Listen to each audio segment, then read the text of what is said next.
मेरी पैदाइश के वक्त ही मेरी माँ का देहांत हो गया था। कहते हैं मेरी पैदाइश बहुत मुश्किल से हुई थी। माँ का बहुत खून बह गया और वो चल बसी। मेरी दादी ने उसी दिन से मुझे मनूस कहना शुरू कर दिया था। मेरे पिताजी भी खामोश रहते थे। ना कभी प्यार से मुझे गोद में उठाया, ना कभी माथे पर हाथ रखा। बचपन में मेरी यादों में सिर्फ सन्नाटा, ठंडा रवैया और जहरीली नजरें ही हैं। जब मैं रोती तो दादी कहती, रोने से तेरी माँ वापस आ जाएगी। जिस दिन से तू पैदा हुई है, खुशियां ही खत्म हो गई हैं इस घर की। पिताजी ऑफिस से आकर सीधे कमरे में चले जाते। कभी कभी दादी मुझे जबरदस्ती उनके सामने ले जाती और कहती, यही है तेरी मनहूस औलाद, देख ले, इसके साथ ही तेरी बीवी चली गई थी। पिताजी की आंखों में दुख नहीं होता, बस खालीपन होता, जैसे मैं कोई जिंदा इंसान नहीं, कोई सजा हूँ। 5 साल की हुई तो एक दिन स्कूल से आते ही सुना कि मेरे पिताजी का एक्सीडेंट हो गया है। उनकी टांग पर गहरा जख्म था, फ्रैक्चर हो गया था और वे अस्पताल में भर्ती थे। मैं दादी के साथ गई। दादी ने मेरे सिर पर हाथ रखकर बद्दुआ देना शुरू कर दी। जिस दिन तू पैदा हुई वो दिन हम पर भारी पड़ गया। अब तेरे ही बुरे साए की वजह से तेरे बाप की टांग टूट गई। पता नहीं आगे और क्या क्या करेगी। कुछ दिन के बाद फैसला हो गया कि मुझे मामा के घर भेज दिया जाएगा। मामा का घर यहाँ से थोड़ा बेहतर था। मामा का रवैया भी नरम था। वो कभी सिर पर हाथ फेरते, कभी मेरे लिए कुछ ले आते। लेकिन मामी का अंदाज शुरुआती दिनों से ही सख्त था। उन्होंने पहले दिन ही 2 टूक शब्दों में कह दिया था, हम पर कोई एहसान नहीं किया है, ये मनहूस बच्ची हमें दे दी गई है। अब ये यहाँ काम करेगी, वरना मैं इसे वापस भेज दूंगी। मैंने चुपचाप काम शुरू कर दिया। मामा छुपा कर कभी कभी मुझ खाने पीने की चीज़ें पकड़ा देते, या अगर मैं बीमार होती तो दवा ला देते। लेकिन मामी के सामने कुछ नहीं कहते।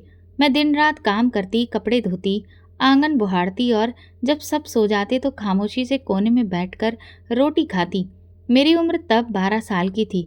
जब मुझे अंदाजा हुआ कि मामी मेरे साथ जो कुछ करती हैं वो सिर्फ सख्ती नहीं बल्कि जुल्म है, तब तक मैं यही समझती रही कि शायद ये सब मेरी किसी गलती की सज़ा है।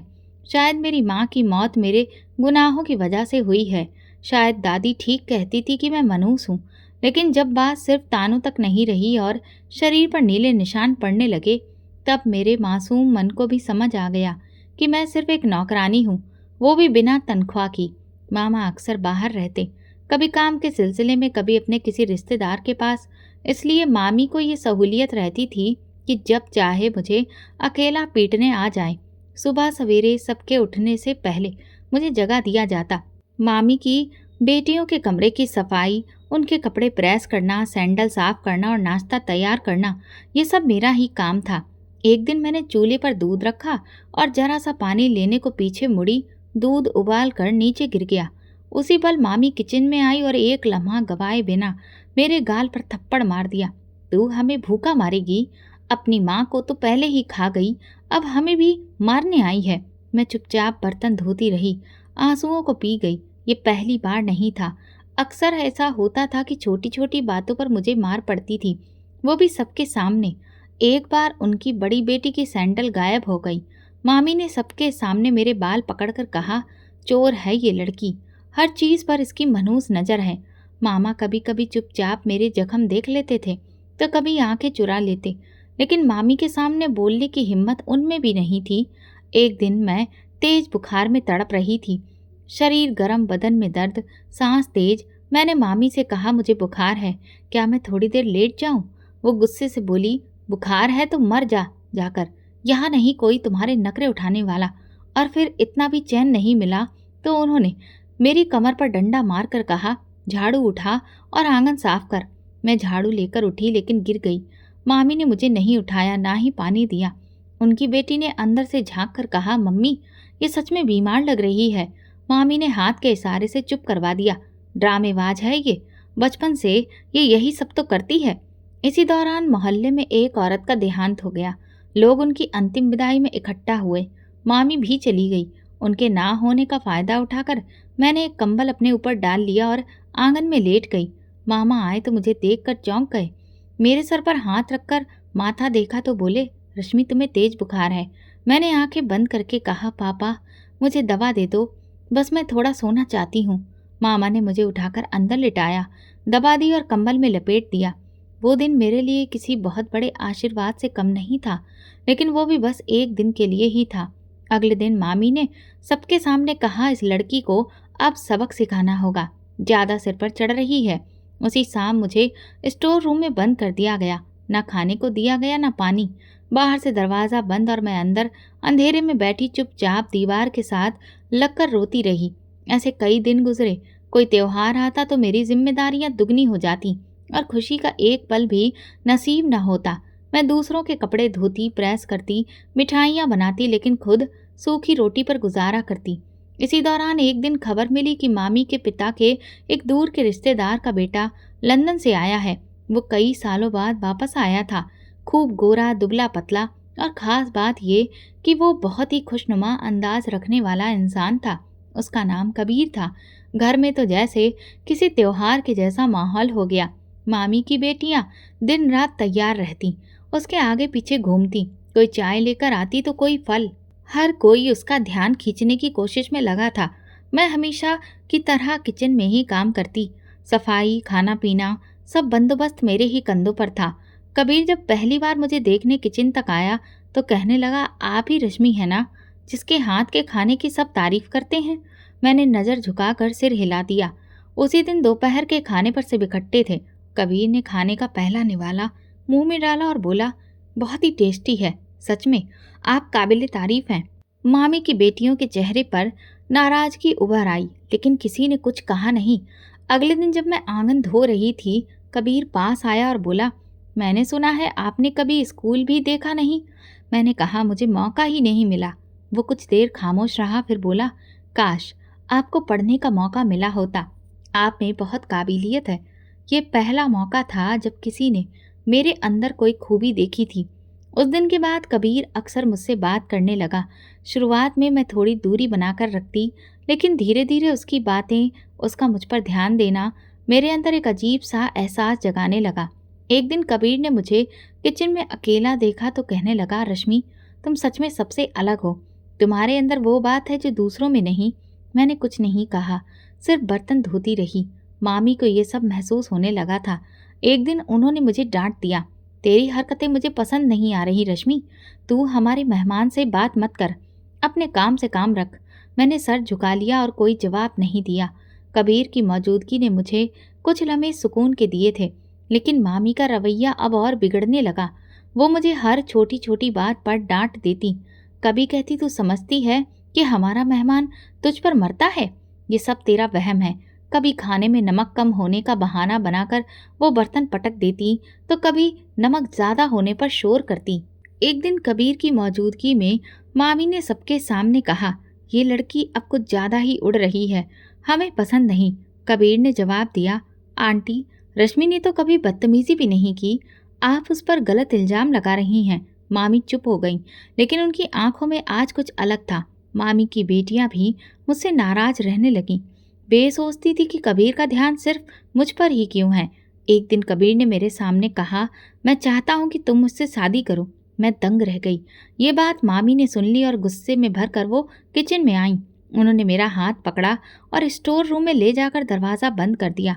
फिर झाड़ू, चप्पल जो हाथ में आया मुझ पर चलाने लगी। मैं सिसक रही थी, लेकिन वे कहती रहीं, तू मेरी बेटियों की ज़िंदगी बर्बाद करने पर तुली है, हमारी इज्जत खराब करेगी।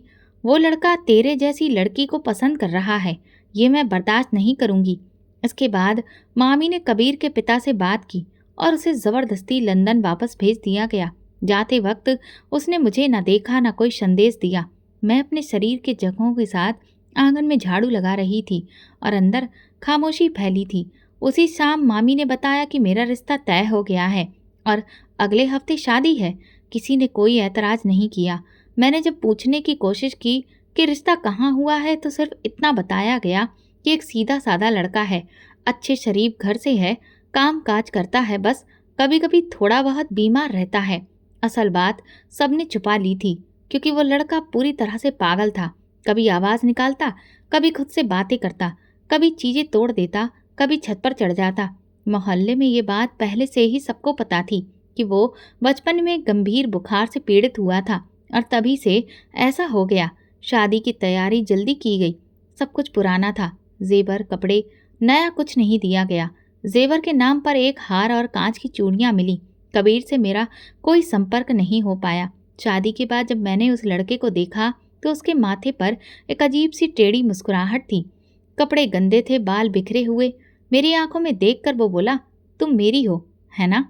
मैंने नजर झुका ली। मामा मुझे उसके साथ उसके घर छोड़ने आए। जाते वक्त उन्होंने मेरे हाथ में 100 रुपए रखे और बोले, रश्मि, खुद को मजबूत रखना, अब यही तुम्हारा घर है। मैंने वो पैसे समेटे और खामोशी से घर के दरवाजे पर दाखिल हुई। मेरी सास ने मेरा स्वागत किया, एक छोटे कमरे में ले गई। 4 पाई, पंखा और एक अलमारी।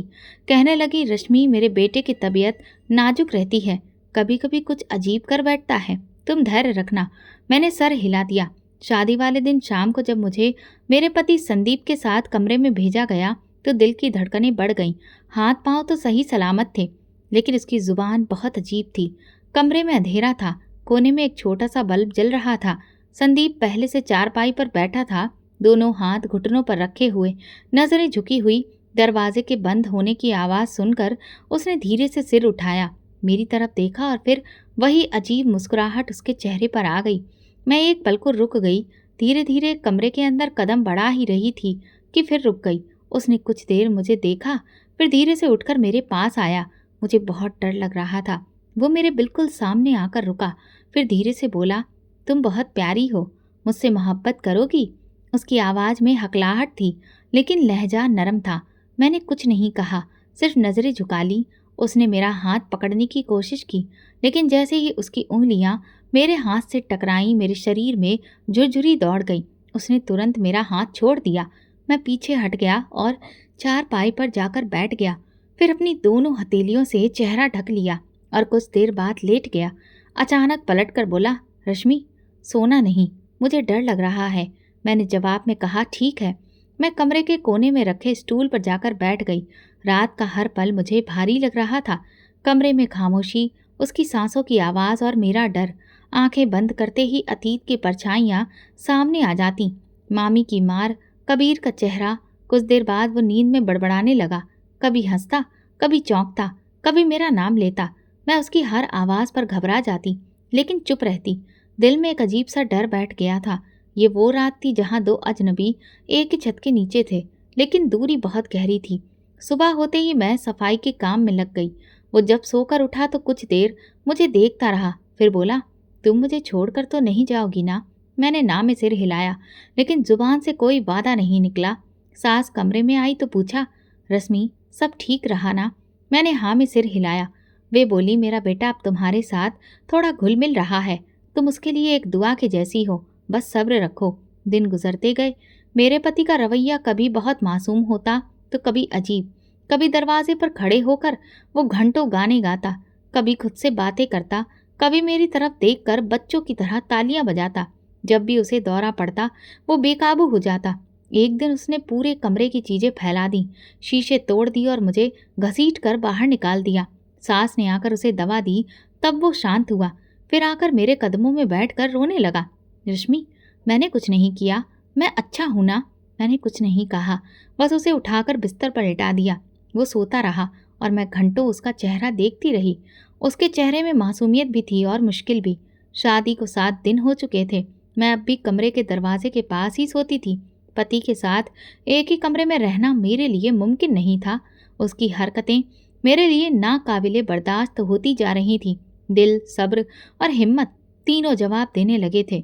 सास ने मुझे हौसला दिया, रश्मि, तुम हिम्मत मत हारना, वक्त के साथ सब ठीक हो जाएगा। वो तुम्हें अपना मानेगा, तुम उसकी ज़िंदगी की रोशनी बनोगी। लेकिन मेरा दिल मानने को तैयार नहीं था। एक रात वो अचानक मेरे पास आया और बाल पकड़ने की कोशिश की, फिर जोर से चिल्लाया, रश्मि, तुम मुझे छोड़कर नहीं जाओगी ना? मैंने खुद को पीछे खींचा तो वो हंसने लगा और चारपाई पर कूदने लगा जैसे कोई बच्चा हो। ये देखकर मुझे बहुत गुस्सा आ गया। मैं रोती हुई सास के कमरे में आ गई। माँ जी, मैं नहीं रह सकती उसके साथ, मुझे वापस जाना है, मैं और नहीं बर्दाश्त कर सकती। सास चुप हो गई। उनकी आंखों में कुछ था, अफसोस, मजबूरी या शायद लाचारी। धीरे से बोली, बेटी, तुम्हारा दिल चाहे तो सुबह चली जाना, लेकिन अभी रात है, दरवाजे बंद हैं। अगली सुबह नाश्ते के बाद मैंने 7 बजे इजाज़त ली और अपना छोटा सा थैला बांध लिया। अभी मैं दरवाजे के पास पहुंची ही थी कि पीछे से मामी की चीख सुनाई दी। कहाँ जा रही है मनूस? मैंने नज़र उठाकर देखा तो मामी दरवाजे से अंदर आ रही थी। चेहरे पर गजब की नफरत थी। हमने तुम पर एहसान किया और तुम बदले में भाग रही हो। मैंने धीरे से कहा, मामी मैंने सब्र किया, बहुत बर्दाश्त किया, लेकिन ये शादी मेरे बस की बात नहीं है। वो बीमार है, मैं घबरा जाती हूँ। अच्छा, बीमार है? मामी चिल्लाई। ये तो तुम्हें शादी से पहले भी पता था ना, अब बहाने बना रही हो। तेरी यही तो मुश्किल है, तू कभी सीधे रास्ते पर चल ही नहीं सकती। तेरी माँ भी इसी तरह एक दिन छोड़ गई थी इस दुनिया को, और तू भी उसी रास्ते पर है। मेरी आंखों में आंसू आ गए, लेकिन मैंने अपनी होठों को बंद रखा। मामी आगे बढ़ी और सबके सामने मेरे बाजू को जोर से पकड़कर खींचते हुए बोली, चल निकल यहाँ से, तेरा कोई अधिकार नहीं इस घर में। हमारे बेटे को खराब करने आई थी। हमें तो लगा था कि तू शायद संभाल लेगी, लेकिन तू तो खुद ही बिखरी हुई है। मेरी सास कुछ बोलने ही वाली थी कि मामी ने उनकी तरफ हाथ से इशारा किया। आप खामोश रहिए, आपकी ना ही नहीं तो इसे सर पर चढ़ा दिया है, अब इसको सबक सिखाना पड़ेगा। मामी ने मेरा थैला उठाया और जोर से मेरे सीने पर दे मारा। ले अपना सामान और निकल जा यहाँ से, अपने बाप के घर जा या जहाँ मर्जी, लेकिन यहाँ दोबारा नजर मत आना। हम तेरे जैसे एहसान फरामोश लड़की को और बर्दाश्त नहीं करेंगे। मेरे कदम जैसे जमीन से चिपक गए थे। संदीप अंदर से निकलकर मेरे पास आया और बोला, रश्मि तुम जा रही हो? तुम नहीं रहोगी मेरे साथ? मैंने उसकी तरफ देखा, वो वाकई कुछ समझ ही नहीं पा रहा था। शायद ये सच भी था, शायद सबसे ज़्यादा मासूम वही था, लेकिन मेरे बर्दाश्त की हद खत्म हो चुकी थी। मैं अब नहीं रह सकती थी। मैंने कहा, और बर्दाश्त मैं नहीं कर सकती। संदीप खामोशी से वापस पलट गया और मामी मुझे धकेलते हुए बाहर की दहलीज तक लाई। दरवाज़ा बंद हुआ और कुंडी लगने की आवाज़ आई। मैं बाहर थी, अकेली, इज्जत के नाम पर दाग लेकर, जो मैंने खुद नहीं लगाया था, जो वक्त ने मेरे माथे पर थूक दिया था। मैं मोहल्ले की गलियों में बिना किसी सहारे के चलने लगी। लोग देखते, पहचानते, सवाल करते और मैं नज़र झुकाकर गुजर जाती। किसी के पास जवाब नहीं था, न मेरे पास शब्द बाकी थे। घर पहुंची तो दादी ने दरवाज़ा खोला, मुझे देखते ही थूक दिया, अब वापस आई हो? वो भी बस 7 दिन के बाद। क्या हुआ? वहाँ भी मनमानी फैला दी, मनूसियत फैला दी। मेरा बाप सामने ही बैठा था, एक नज़र मुझे देखा और फिर अंदर चले गए, जैसे मैं कोई बोझ हूँ जो फिर से उनके कंधे पर आ गिरा था। मैं कमरे के कोने में जाकर बैठ गई, थैला खोला, कपड़े निकाले और अपने बचपन के बिस्तर पर लेट गई। सन्नाटा छा गया। बाहर आसमान साफ था, सूरज चमक रहा था, लेकिन मेरे अंदर रात गहरी थी और मैं सोचती रही, क्या मेरी जिंदगी में कभी वो दिन आएगा जब दरवाजे बंद नहीं होंगे, जब किसी रिश्ते के लिए मुझे दर दर भटकना नहीं होगा? क्या मैं हमेशा इन्हीं दरवाज़ों से धकेली जाऊंगी? अगली ही सुबह मैंने वापस अपने ससुराल जाने का फैसला किया, क्योंकि उस घर के अलावा किसी भी घर में मेरे लिए कोई इज्जत नहीं थी। सास और संदीप मुझे देखकर बहुत खुश हुए। सास को मुझसे कोई शिकायत नहीं थी। मैंने अपने दिल में ये फैसला कर लिया था कि अब मेरी अर्थी इस घर से निकलेगी। एक दिन सास ने मुझे बुलाया, किचन में बिठाकर कहने लगी, रश्मि मैं जानती हूँ कि तुम पर बोझ है, लेकिन तुम ही हो जो मेरे बेटे को बेहतर बना सकती हो। तुम्हारी मौजूदगी से उसमें बदलाव आया है। पहले तो वो किसी को पहचानता भी नहीं था, अब तुम्हें देखकर मुस्कुराता है, तुम्हारा इंतजार करता है। मैंने इनकार नहीं किया, लेकिन दिल में सवाल थे, क्या एक ज़बरदस्ती की शादी, एक बोझ का रिश्ता कभी मोहब्बत में बदल सकता है? क्या एक पूरी तरह से पागल आदमी के साथ मेरी किस्मत जुड़ सकती है? क्या यही मेरी ज़िंदगी है? मेरा पति अब मेरे लिए कुछ गिफ्ट्स लाने लगा था, कभी कोई पुरानी घड़ी, कभी प्लास्टिक की अंगूठी, कभी एक पर्स। हर बार कहता, ये तुम्हारे लिए है, तुम सबसे अच्छी हो। मैं वो चीज़ें चुपचाप रख देती, ना खुशी का इजहार करती, न शिकायत। उसके दिल को ठेस न पहुँचे, बस यही कोशिश होती। रात को जब वो पास आता तो मैं पीछे हट जाती। वो मुस्कुराकर कहता, रश्मि तुम्हारे पास बैठ जाऊं? तो मैं उसे बिठा लेती, लेकिन खुद कुछ दूरी पर रहती। एक दिन उसने मेरे सामने खड़े होकर कहा, रश्मि मैं अब अच्छा हो रहा हूं ना? तुम मुझसे मोहब्बत करोगी ना? मैंने सिर्फ इतना कहा, पहले खुद से मोहब्बत करो, फिर मुझसे करना। वो हंसने लगा, तालियां बजाने लगा और कहा, वाह ये बात तो मुझे समझ आ गई। फिर बच्चों की तरह भागकर दूसरे कमरे में चला गया। ये वो लम्हा था जब मेरे खौफ ज़्यादा और बढ़ गया था, लेकिन उसमें कुछ नरमी शामिल होने लगी थी। उसका अंदाज, उसकी मासूम बातें मेरी जिंदगी के अब खास हिस्से बन गए थे। लेकिन अंदर का डर बिल्कुल वैसा ही था जैसा पहली रात को था। शादी के बाद उसमें भले ही बदलाव दिख रहा हो, उसका व्यवहार भी नरम हो रहा था, लेकिन जैसे जैसे दिन बढ़ रहे थे उसके डर भी ज्यादा बढ़ रहे थे और हरकतें भी। वो कभी खुद को शीशे में देखकर हंसता, तो कभी दीवारों से बातें करता, कभी खिड़की से बाहर देखकर घंटों खामोश बैठा रहता। सास के बताए मुताबिक मैं दवा वक्त पर देती थी, उसका बिस्तर साफ रखती, कपड़े धोती, नहलाती। जब वो खुद को नहीं संभाल पाता तो मैं संभालती। एक रात उसे फिर से दौरा पड़ा। वो हंसने लगा और चीखने लगा।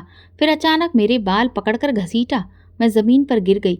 उसने मेरे चेहरे पर थप्पड़ मारा और चिल्लाया, तुम सब मेरे दुश्मन हो, तुम मुझे मार दोगी। सास दौड़ी आई, दवा पिलाई, तब जाकर वो चुप हुआ। सुबह जब होश आया तो मेरे पास घुटनों के बल बैठकर रोने लगा। बोला, रश्मि मुझे माफ़ कर दो, मैंने कुछ नहीं किया, मुझे छोड़ो मत, मुझे कुछ याद नहीं, मुझे सिर्फ तुम याद हो। मैंने कुछ नहीं कहा, न शिकायत की। नहा धोकर चुपचाप उसका हाथ पकड़कर चारपाई तक लाई, दबा दी, फिर कपड़े धुलवाए और नाश्ता तैयार किया। वो मुझे देखता रहा, कुछ कहता नहीं था, बस नज़रों से शर्मिंदगी छुपाने की कोशिश करता। दूसरे दिन मैंने उसे फिर से दबा दी, लेकिन शाम को वो फिर से बिखर गया। इस बार उसने कमरे की चीज़ें उठाकर फेंक दी, पंखे की तार खींची और मुझे धक्का देकर कमरे से निकाल दिया। सास ने दोबारा ज़बरदस्ती से दबा दी। वो सो गया। मैंने सारी रात कमरे की सफाई की और फर्श पर सोती रही। अगले दिन वो उठकर मेरे पास आया, मेरा हाथ पकड़ा, माथे पर सर रखकर बोला, रश्मि मैं बीमार हूँ, इसलिए मुझे छोड़कर मत जाना, तुम्हारे सिवा मेरे पास और कुछ नहीं है। मैंने उसके बाल सहलाए, लेकिन चुप रही। उसके पास मैं कभी नहीं गई और ना हाथ से आगे बढ़ी, क्योंकि मुझे एहसास था कि वो कब किस रूप में बदल जाए, कुछ पता नहीं। एक दिन दोपहर को जब मैं आंगन धो रही थी, वो आकर मेरे पीछे खड़ा हो गया। अचानक पानी का जग उठाया और मेरे सिर पर डाल दिया। फिर ताली बजाई और कहा, रश्मि बारिश हो रही है, नाचो नाचो। मैंने हाथ से पानी साफ किया, उसे कमरे की तरफ धकेला और दबा देकर सुला दिया। जब वो सो गया तो मैंने अपने कपड़े बदले और चुपचाप आंगन में बैठकर सफाई करने लगी। सास ने कहा, रश्मि तुम वाकई में बहुत बड़े दिल वाली हो, जो सब कुछ इतने सब्र से बर्दाश्त कर रही हो। उसकी माँ होने के बावजूद मैं कई बार हार जाती हूँ, लेकिन तुम कई बार सब कुछ बर्दाश्त कर लेती हो। मैंने सिर्फ इतना कहा, भगवान ही मुझे हिम्मत दे रहा है। एक दिन वो घर से गायब हो गया। घंटों तलाश के बाद मोहल्ले के एक नुक्कड़ पर बैठा मिला, जहाँ बच्चों के साथ खेल रहा था। उसकी कमीज फटी थी, चेहरे पर धूल लगी थी, लेकिन आंखों में चमक थी। मुझे देखते ही दौड़ा और बच्चे की तरह गले लग गया। रश्मि मैंने तुम्हें देखा था आसमान में, तुम मेरे सपने में आई थी। मैं उसे घर ले आई, नहलाया, कपड़े पहनाए और उसके सो जाने तक लोरी सुनाती रही। कई बार उसने मेरे साथ ज़बरदस्ती भी करने की कोशिश की, लेकिन जैसे ही मैं पीछे हटती वो फौरन रुक जाता और बच्चे की तरह कहता, माफ़ कर दो, मैं अच्छा पति नहीं हूँ, मैं नहीं जानता क्या करना है। मैंने हमेशा उससे दूरी रखी, लेकिन उसकी तीमारदारी में कभी कमी नहीं आने दी। एक बार वो घर के आंगन में बैठा गुलाब के फूलों को देख रहा था। मैंने पूछा, क्या सोच रहे हो? कहने लगा, ये फूल भी तो कमज़ोर होते हैं, फिर भी खुशबू देते हैं। तुम भी ऐसी हो रश्मि, तुम मेरे लिए खुशबू हो। मैंने कोई जवाब नहीं दिया, सिर्फ पानी का घड़ा भरकर उसके पास रखा। इस दौरान उसका इलाज भी जारी रहा। सास ने एक पुराने वैद्य के बारे में भी पता किया। मैंने वहाँ से भी दवा मंगवानी शुरू की। उनकी दवा वक्त पर देना अब मेरी जिम्मेदारी बन गई थी। जैसे ही वक्त होता मैं उसे बुलाकर कहती, चलो दवा का वक्त हो गया है। वो भी चुपचाप खुशी से दवा खा लेता। कभी कभी जिद करता तो मैं उसका पसंदीदा गाना गाने लगती। वो मुस्कुराकर दवा निकाल लेता। उसकी हालत अब कुछ बेहतर हो रही थी, लेकिन कब दौरा पड़ जाए इसकी कोई गारंटी नहीं थी। मैं हर दिन एक नए अंदाज में खुद को तैयार करती, कभी जज्बाती होकर, कभी पत्थर दिल बनकर। दिल में कई सवाल थे और सपने तो दफन थे, लेकिन जिंदगी अब उसके आसपास घूमने लगी थी। अब जब वो कहता, रश्मि तुम मुझसे मोहब्बत करती हो ना, तो मैं खामोश रहती। मोहब्बत का जवाब ना तो मैं इनकार करके दे सकती थी, ना हामी भर के, क्योंकि जो जिंदगी मेरे हिस्से में आई थी उसमें जज्बातों की कोई गुंजाइश बची ही नहीं थी। सिर्फ फर्ज था, बर्दाश्त थी और खामोशी थी। सास मेरे लिए अब एक साया बन चुकी थी। हर उस वक्त जब वो पागलपन की हदों को छूता, मैं सास के पीछे छुप जाती। वो मेरे सामने आकर खड़ी होती और कहती, रश्मि, तुम कमरे से बाहर जाओ, मैं इसे संभालती हूँ। फिर वो अपने बेटे को नाम से पुकारती, उसके सिर पर हाथ फेरती, उसे शांत करती और दवा खिलाती। एक दिन वो सुबह सवेरे मेरे पास आकर बोली, बेटा, मैं माँ हूँ, जानती हूँ कि मेरा बेटा परफेक्ट नहीं है, लेकिन मैं देख रही हूँ कि तुम्हारे सब्र से वो बेहतर हो रहा है। उसके दिल में तुम्हारे लिए नरमी आ गई है, वो पहले जैसा नहीं रहा। मैंने सिर झुकाकर उनकी बात सुनी। वो हाथ जोड़कर कहने लगी, तुमने जो बर्दाश्त किया है उसका फल तुम्हें भगवान जरूर देगा। अगर मेरे बेटे को तुम्हारे जैसी पत्नी ना मिली होती तो वो तो कब का पागल खाने में पड़ा होता। तुमने उसे प्यार से रखा, इज्जत दी, ये बहुत है। सास की उन बातों ने मुझे मेरी हर रोज की मेहनत का एक नया जवाब दिया था। हर रात जब मेरा पति सो जाता तो सास मेरे पास आकर बैठती, कभी मेरे सिर पर तेल लगाती, कभी मेरी कमर दबाने लगती और कहती, बेटी, तुम माँ बनने के काबिल हो, लेकिन पहले मेरे बेटे का पूरी तरह इंसान बनना जरूरी है। भगवान करे वो दिन भी दिखा दे जब तुम्हें अपनी जिंदगी का असली मतलब मिले। मैं उनकी हर बात दिल पर ले लेती। एक दिन मेरे पति ने गुस्से में आकर छुरी उठा ली और जोर जोर से चिल्लाने लगा, रश्मि कहाँ है? वो झूठ बोलती है, वो मुझे मार डालेगी। मैं कमरे में छुप गई। सास बाहर निकली, उसके सामने खड़ी होकर बोली, अगर रश्मि को हाथ लगाया तो ये माँ मर जाएगी तेरे हाथों। वो एकदम ठहर गया, छुरी नीचे रख दी और रोने लगा। सास ने उसे गले लगाया, दबा दी और कमरे में ले जाकर सुला दिया। जब वो सो गया तो वो मेरे पास आई और बोली, बेटी, ये जिंदगी बहुत भारी है, लेकिन तुमने इसे निभाया है। मेरी दुआएं तुम्हारे साथ हैं। सास मेरी माँ जैसी हो गई थी। मैं उनके लिए नाश्ता बनाती, चाय देती, दोपहर को उनके पाँव दबाती और रात को दवा वक्त पर रखती। वो खुश रहती और कहती, रश्मि, तुम मेरे लिए किसी फरिश्ते से कम नहीं हो। भगवान करे तुम एक दिन खुशी से खूब हंसो, खिलखिलाओ, तुम्हारी जिंदगी खुशियों से भर जाए। एक दिन सास को बुखार हो गया। मैंने डॉक्टर बुलाया, उन्हें दवा दी और उनके सिर पर गीला कपड़ा रखा। वो मुझे देखकर मुस्कुराई और धीरे से बोली, अगर कभी मैं ना रहूं तो मेरे बेटे को अकेला मत छोड़ना, वो बहुत कमज़ोर है। तुम ही हो जिस पर वो भरोसा करता है। मैंने कुछ नहीं कहा, बस उनके माथे पर हाथ रखा और पट्टी रखती रही। अब संदीप के लिए मेरे दिल में डर की जगह जिम्मेदारी आ चुकी थी। सब कुछ उसके लिए मैं जिम्मेदारी से करती। अब जब वो चुप होता तो मैं धीरे धीरे उसके सिर पर हाथ फेरती। फिर उसे कुछ सुकून मिलता और वो मुझसे लिपट कर रोने लगता, कहता, रश्मि, मुझे माफ़ करना, मैं अच्छा पति नहीं हूँ। सास सब देख रही थी। एक दिन वो रोकर बोली, तुम्हारे जैसी बहू अगर हर घर में हो तो बिगड़े रिश्ते भी संवर जाते। एक दिन दोपहर के वक्त वो बाजार से पुराना सा पर्स ले आया, जिसे किनारा फटा था, रंग फीका था, लेकिन वो बच्चों की तरह खुश होकर बोला, रश्मि, तुम्हारे लिए लाया हूँ, देखो कितना प्यारा है। मैंने उसे धीरे से शुक्रिया कहा। कहने लगा, तुम इसमें कुछ खास चीज रखना, क्योंकि तुम खास हो ना। मैंने उसे ऊपर अलमारी में रख दिया। अंदर जाकर कुछ देखा नहीं। मुझे पुरानी चीजों में दिलचस्पी नहीं थी, लेकिन उसकी नीयत में जो खुशी थी, उसने मुझे वो पर्स संभाल कर रखने के लिए मजबूर कर दिया। कुछ दिनों के बाद सास की तबीयत ज्यादा बिगड़ गई, बुखार, खांसी और कमजोरी। मैंने डॉक्टर को बुलाया, उन्हें दवा दी और परहेज करवाया। सारी रात मैं उनके सिरहाने बैठी रही, पानी पिलाया, दवा का वक्त याद रखा और सर पर गीला कपड़ा रखती रही। संदीप कोने में बैठा रोता रहा, बार बार कहता, माँ, तुम ठीक तो हो जाओगी ना? रश्मि, तुम इनका ख्याल रखोगी ना?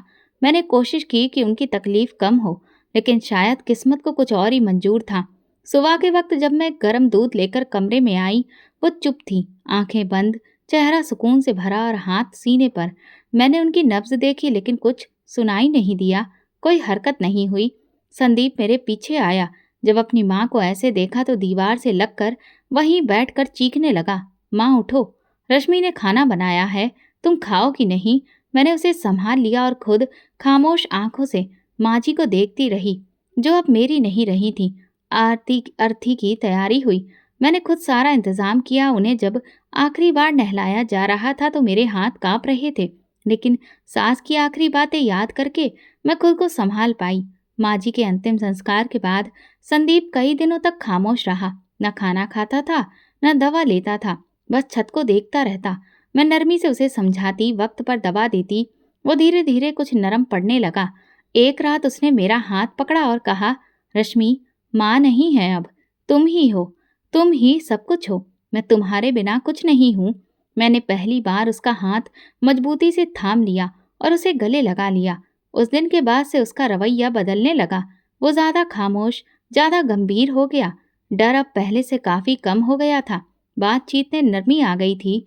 वो हर बात पर मेरी तरफ देखता, मेरी राय लेता और मुझ पर भरोसा करता। एक दिन सुबह मैं नाश्ता बना रही थी तो वो किचन में आया और बोला, रश्मि, तुम रोटी बनाती हो तो खुशबू आती है। दिल करता है हर वक्त तुम्हारे हाथ का खाना खाऊं। ये पहली बार था जब उसने खुशी से कुछ कहा था। मैंने उसे मुस्कुराकर देखा। कभी कभी वो मेरी साड़ी का पल्लू ठीक करता, कभी बालों में कंघी करता और कहता, रश्मि, अब तो तुम माँ के जैसी लगती हो। मैंने देखा कि वो बच्चों की तरह मुझे अपनी हर बात बताने लगा था। बाजार में क्या देखा, किसने क्या कहा, सपने में क्या आया, सब मुझे बताता। जब मैं उसकी बातें सुनती तो वो खुश हो जाता। सुबह जब मैं उसके लिए खाना लेकर आई तो वो अचानक मेरे पास आ गया। उसने एक छोटा सा डिब्बा निकाला और कहा, रश्मि, ये तुम्हारे लिए है। मैंने हाथ बढ़ाया, डिब्बा खोला तो अंदर लाल रंग की चमकती हुई चूड़ियां थीं। वो कहने लगा, ये तुम्हारे हाथों में खनकेंगी तो मुझे अच्छा लगेगा, पहनो ना। मैंने चूड़ियां उठाई और पहन ली। उसकी आंखों में खुशी थी। फिर बोला, चलो आज बाहर चलते हैं, तुम्हारे साथ घूमने का मन है। मैंने उसे हैरत से देखा। उसने इससे पहले कभी भी खुद से बाहर जाने की इच्छा नहीं जताई थी। मैंने कहा, ठीक है, तुम तैयार हो जाओ, मैं पर्स ले आती हूँ। अलमारी खोली, वही पुराना पर्स निकाला जो उसने मुझे दिया था। अब तक वो सिर्फ रखा हुआ था, मैंने खोला भी नहीं था। लेकिन जैसे ही जिप खोली, अंदर कुछ भारी महसूस हुआ। हाथ डाला तो एक लिफाफा निकला। खोला तो अंदर जेवर चमक रहे थे, खाली सोने की चूड़ियां, हार, झुमके और छोटे छोटे कंगन। नीचे कुछ डॉलर के नोट भी थे, साथ में एक पुराना रसीद वाला पर्चा जिस पर एक सुनार का नाम लिखा था। ये देखकर मेरे होश उड़ गए। उन जेवरों में काफी वजन था और डॉलर भी किसी भारी रकम से कम नहीं थे। मैंने पर्स को दोबारा चेक किया, कोई और चीज नहीं थी। कमरे में वापस आई तो वो मुस्कुरा रहा था। मैंने उसकी तरफ देखा और धीरे से कहा, ये सब कहाँ से आया? वो हंसने लगा, जैसे कोई बच्चा कोई रात छुपाकर बहुत मजे ले रहा हो। फिर बोला, माँ ने कहा था रश्मि को देना, जब तुम्हें यकीन हो जाए कि वो तुम्हें छोड़कर नहीं जाएगी। मैं तब से संभाल कर रखे था। फिर खुद ही एक दिन खरीदारी करने गए और सुनार से कुछ और जेवर बनवाए। डॉलर माँ के जमा किए हुए थे, सब तुम्हारे हैं रश्मि। मैंने जेवर और नोट वापस पर्स में रख दिए और कहा, पहले दवा लो, फिर बाहर चलेंगे। वो हंसने लगा, दवा खाई और फिर बाहर जाने की तैयारी करने लगा। उस दिन पहली बार हम दोनों बाजार साथ गए। मैंने चूड़ियां पहनी थी, रंगीन वाला दुपट्टा पहना था। हाथों में मेरे काफी रंग बिरंगी चूड़ियां थीं और वो मेरे साथ बच्चों की तरह चल रहा था। कभी आगे कभी पीछे, कभी मेरा हाथ पकड़ता, कभी दुकानों की तरफ इशारा करके कहता, यहाँ से तुम्हारे लिए कुछ ले लूं। हमने बाजार से थोड़े कपड़े लिए, कुछ खाने की चीजें खरीदी और वापसी पर उसने अचानक कहा, सुनार के पास चलें, जेवर दिखाना है, पता तो चले कि ये कितने का होगा। मैंने हामी भर ली। सुनार की दुकान पर पहुंचे। जब उसने जेवर का अंदाजा लगाया तो मेरे होश उड़ गए। वो बार बार कह रहा था, बहन जी, ये सब सोना काफी पुराना है, कारीगरी भी पुरानी है, मार्केट में ऐसे जेवर की बहुत डिमांड है।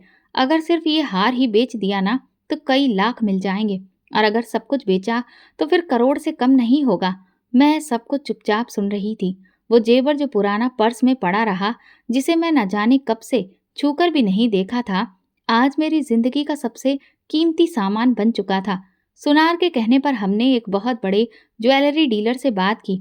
फिर जेवर एक एक करके जांचे गए, कीमत तय की गई, पेमेंट कानूनी तरीके से बैंक के जरिए हुआ। जब हाथ में पैसे आए तो मुझे यकीन नहीं हुआ कि मेरी जिंदगी में इतना बड़ा बदलाव इतनी खामोशी से आ सकता है। मैंने वो पैसे संभाले और फिर तुरंत शहर के सबसे अच्छे न्यूरोलॉजिस्ट की अपॉइंटमेंट ली ताकि मैं अपने पति का इलाज करा सकूं। उसका अच्छे से स्कैन हुआ, टेस्ट हुए, फिर रिपोर्ट देखी गई और तय हुआ कि किस तरह से इलाज किया जाए। डॉक्टर ने बताया कि संदीप के दिमाग में जो दिक्कत है उसे दवाओं और थेरेपी के जरिए बेहतर किया जा सकता है। उन्होंने कहा कि सही समय पर दवा, अच्छा माहौल और पूरी तरह से परहेज किया जाए तो वो एक नॉर्मल जिंदगी गुजार सकता है।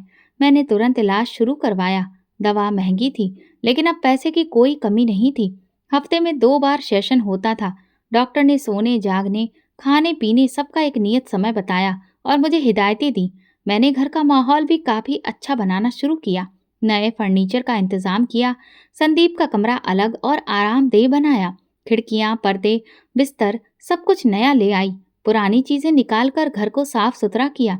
संदीप को जब इन सब चीजों का एहसास हुआ, वो बहुत खुश होने लगा। एक दिन बोला, रश्मि, अब ये घर मेरे जैसा नहीं लगता, ये तुम जैसा लगता है, साफ, खूबसूरत और सुकून वाला।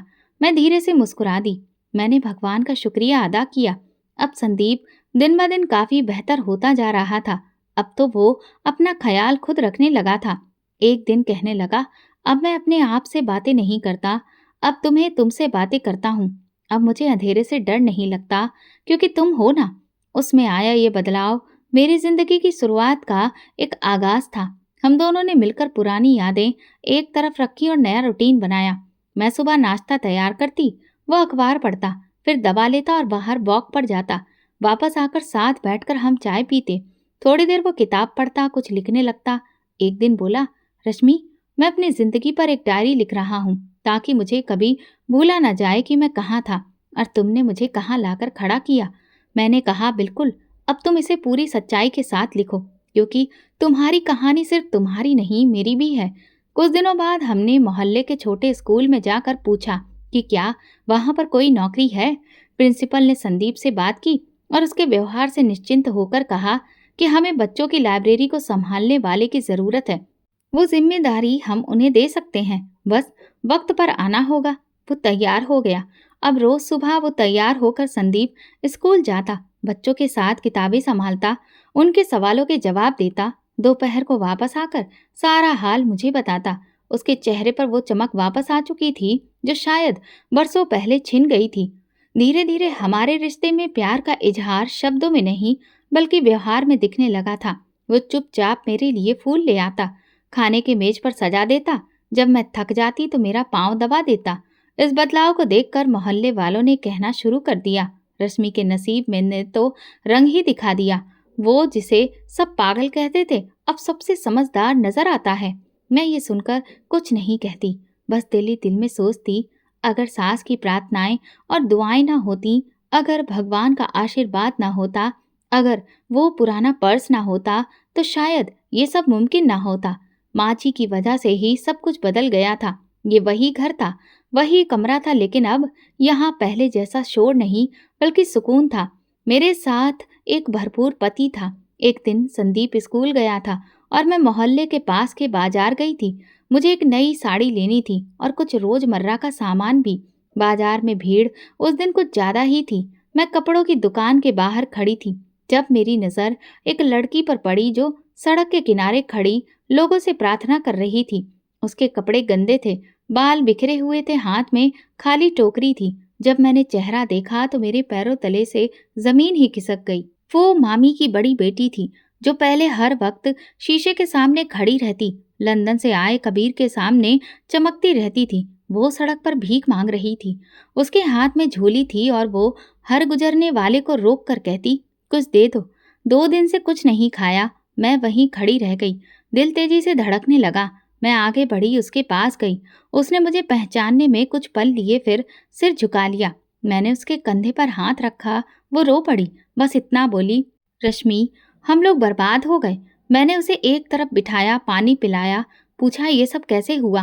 वो हिचकियां लेते हुए बोली, पापा को दिल का दौरा पड़ा, अस्पताल ले गए, लेकिन वो ठीक नहीं हुए।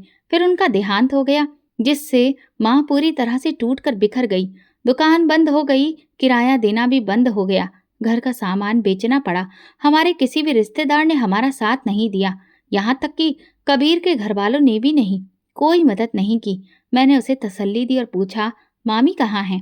उसने बताया कि वो पुराने मोहल्ले के कच्चे मकान में रहती हैं, जहाँ कभी बिजली होती है, कभी नहीं। घर में 2 वक्त की रोटी तक नहीं है। बाकी की बहनें बीमार रहती हैं, पर काम ढूंढने पर कोई काम पर रखता ही नहीं। मैंने उसे कुछ पैसे दिए और कहा, घर जाओ, मैं आती हूँ। उसने शर्मिंदगी से नजरें झुका ली। मैंने देखा उसकी आंखों में पछतावा था, भूख भी और गुरूर भी। जो कभी उसके चेहरे पर रहता था, वो पूरी तरह से दफन हो चुका था। शाम को मैं संदीप के साथ मामी के घर पहुंची, जो तंग गलियों, बदबूदार नालियों के बीच में एक छोटा सा मकान था, जिसका दरवाजा टूटा था और अंदर का आंगन कचरे से भरा था। दरवाजा खटखटाया तो मामी की कमजोर आवाज आई, कौन है? मैंने दरवाजा खोला। मुझे देखा तो मामी ने सिर झुका लिया। कुछ कहने लगी लेकिन शब्द नहीं निकले। मैं उनके पास गई और खामोशी से बैठ गई। कुछ पल बाद वो बोली, रश्मि, हमने तुम्हारे साथ बहुत बुरा किया, तुम्हें बद्दुआएं दी, ताने दिए, तुम्हें मनहूस कहा, और तुम आज हमें देखने आई हो। तुम जीत गई और हम हार गए। मैंने कहा, मामी, वक्त का फैसला इंसान का फैसला नहीं होता। मामा मेरे लिए हमेशा नरम दिल थे। अगर वो न होते तो मैं बचपन में ही मर जाती। आप जो भी थीं, मेरी परवरिश आपके हाथों में हुई, यही काफ़ी है। उन्होंने मेरी बात सुनकर रोना शुरू कर दिया। बोली, रश्मि, हमारे पास तो दो वक्त की रोटी भी नहीं, मेरी बेटियां बीमार हैं, दवा के पैसे भी नहीं, खाने के लिए भी कुछ भी नहीं। तुम अगर कुछ कर सको तो बस राशन भेज दिया करो। मैंने उनसे वादा किया कि हर महीने राशन आएगा, दवा भी आएगी और बेटियों का इलाज भी मैं करवाऊंगी। लेकिन मुझे ये सब एहसान नहीं लगता, बस एक कर्ज समझो जो वक्त ने मुझ पर छोड़ा था। मैं लौट रही थी। मैंने संदीप को देखा, वो खामोश खड़ा था। उसने मेरी तरफ देखा और सिर हिला दिया। हम दोनों चुपचाप वहां से निकल आए। अगले दिन से मैंने राशन का बंदोबस्त शुरू किया। हर महीने 2 हफ्तों का राशन बनवाया और एक अच्छे डॉक्टर को उनकी बेटियों के इलाज के लिए अलग से रखा, जो हर महीने जाता था। मैंने उनसे ये भी कहा कि अगर बेटियां उनकी काम करना चाहें तो मेरे घर में सिलाई का काम कर सकती हैं, उन्हें अलग से पैसे भी दिए जाएंगे। शुरू में मामी की बेटियां शर्मिंदा थीं, लेकिन कुछ दिन के बाद वे काम पर आईं। सिलाई का काम एक हुनर का काम होता था। मैंने उन्हें कपड़े दिए, वे वक्त पर काम पर आती और चुपचाप पैसे ले जाती। एक दिन मामी का फोन आया। रोते हुए बोली, रश्मि, तुम फरिश्ता हो। जिसे हमने ठोकर मारी थी वही आज हमारा सहारा बनी है। भगवान तुम्हें सब कुछ देगा। मैंने फ़ोन बंद करके एक पुरानी तस्वीर निकाली जो मेरी सास ने ली थी। उसमें संदीप और मैं साथ थे। तस्वीर के पीछे सास ने लिखा था, रश्मि, तुम सबकी मसीहा बन जाओगी, बस सब्र ना छोड़ना। मुझे समझ आ चुका था कि ये सब उनकी दुआओं का असर था। वो औरत जो कभी मुझे मनूस कहती थी, आज मेरी ही रहमो करम की मोहताज थी। लेकिन मैंने बदला नहीं लिया, सिर्फ वही किया जो इंसानियत ने मुझे सिखाया था, खामोशी से, बिना किसी ताने के, बिना कोई हिसाब मांगे। अब जब मैं आईने में खुद को देखती हूँ तो मुझे वो रश्मि नजर आती है जो ना मनूस थी, न कमज़ोर थी, न खामोश। ये वो रश्मि थी जो अपने इरादों में पक्की हो चुकी थी और हर मुश्किल का डटकर सामना करती थी, जो अब दूसरों का साया बनने के काबिल थी। कुछ दिनों बाद मोहल्ले के कुछ लोगों ने आकर बताया कि मामी की हालत अब ठीक हो रही है। घर में रोज चूल्हा जलने लगा है, बेटियां सिलाई करके इज्जत से कमाई करने लगी हैं। किसी ने कहा, रश्मि, तुमने जो किया वो कोई आम इंसान नहीं करता। मैंने बस सर झुका लिया। मैं किसी से कुछ नहीं सुनना चाहती थी। मैंने सिर्फ अपनी माँ जी की दुआओं का कर्ज उतारा था, जो हर वक्त कहती थी, बुराई का जवाब बुराई से नहीं, सब्र से दिया जाता है। सब्र का मतलब सुकून है। एक दिन मामी ने मुझे अपने घर बुलाया। जब मैं वहां गई तो वो बिस्तर पर लेटी थी। उनकी तबीयत बहुत कमज़ोर लग रही थी, चेहरा सफ़ेद पड़ गया था। उन्होंने कहा, रश्मि, अगर मैं मर गई तो मेरी अंतिम यात्रा में ज़रूर आना, मैं तुम्हें दुआएं देती हूँ। मैंने उनके सिर पर हाथ रखकर कहा, मामी, आप फिक्र मत करिए, आराम करें और दवा समय पर ले लीजिए, मैं हूं ना। संदीप को ये सब पता था और वो मेरी हिम्मत की हर बार तारीफ करते हुए मुझे दाद देता था। कहता, रश्मि, तुमने मुझे इंसान बनाया, अब दूसरों के लिए भी तुम सहारा बन रही हो। मैंने कभी नहीं सोचा था कि वक्त खुद को इतना बदल देगा। जो औरत कभी मेरे लिए सिर्फ जुल्म का चेहरा थी, आज वो खुद बेबस खड़ी थी, लेकिन मेरे दिल में उसके लिए नफरत नहीं थी। मैं जान चुकी थी कि जब भगवान इज्जत देना चाहे तो किसी दुश्मन की नफरत भी उसे रोक नहीं सकती। एक दिन मोहल्ले में किसी ने तंजिया अंदाज में कहा, वाह रश्मि, तुम तो उनके लिए फरिश्ता बन गई हो जिन्होंने तुम्हें कभी इंसान भी नहीं समझा। मैं मुस्कुराकर बोली, फरिश्ता नहीं बनी, इंसान बनी हूँ, जो दर्द को समझती है। वो दर्द में किसी को अकेला नहीं छोड़ सकती। अब मैं मामी का ख्याल रखती थी, हर हफ्ते उनके लिए कुछ न कुछ भेजती, कभी गर्म कपड़े, कभी दूध, कभी दवाइयाँ। उनकी बेटियां अब शर्मिंदगी की नज़रों से नहीं बल्कि इज्जत से मेरे सामने आती थीं। मैंने उनके घर की मरम्मत के लिए भी चुपचाप पैसे भिजवा दिए। मोहल्ले के कारीगरों से कहा कि किसी का नाम न लेना, बस पूरी तरह से उनका घर ठीक कर देना। छत ठीक हो जाए, दीवारों में पलस्तर हो जाए, इतना ही काफ़ी है। हफ्ते भर बाद जब मामी का घर साफ सुथरा और सुरक्षित हो गया तो उन्होंने फ़ोन पर सिर्फ इतना कहा, रश्मि, तुम्हारे लिए तो दिल से बद्दुआ भी नहीं निकल सकती। सिवाय दुआओं के अब कुछ बचा ही नहीं है मेरी ज़िंदगी में। जो दुख मिला था वो अपनी जगह था, लेकिन अब जो सुकून मिला था वो उस दुख का सच्चा जवाब था। जो बुराई मुझे सहनी पड़ी, मैंने उसका जवाब बुराई से नहीं बल्कि रहम से दिया। यही सच्चा सबक था। अब मैं रोज़ सुबह जब नाश्ता तैयार करती, संदीप सामने बैठा चाय पीते हुए कहता, रश्मि, तुमने जो सीखा है वो शायद किताबों में नहीं, जिंदगी ने सिखाया है। मैं सिर्फ एक बात सोचती थी, अगर मैं भी अतीत की नफरत को सीने से लगाकर जीती रहती तो शायद आज न सुकून होता, न खुशी, न दुआएं मिलती। मैंने सीख लिया था, बुराई का बदला बुराई से नहीं बल्कि खामोशी, सब्र और माफ़ी से लिया जाता है, और जो ऐसा कर सके वही असली इंसान होता है। तो दोस्तों, अगर आपको हमारी कहानी पसंद आई तो कमेंट करके ज़रूर बताएं। वीडियो को लाइक करें और ज़्यादा से ज़्यादा शेयर करें। अगर आप चैनल पर नए हैं तो सब्सक्राइब जरूर करें और नोटिफिकेशन बेल दबाएं ताकि अगली अपडेट सबसे पहले आपको मिले। धन्यवाद।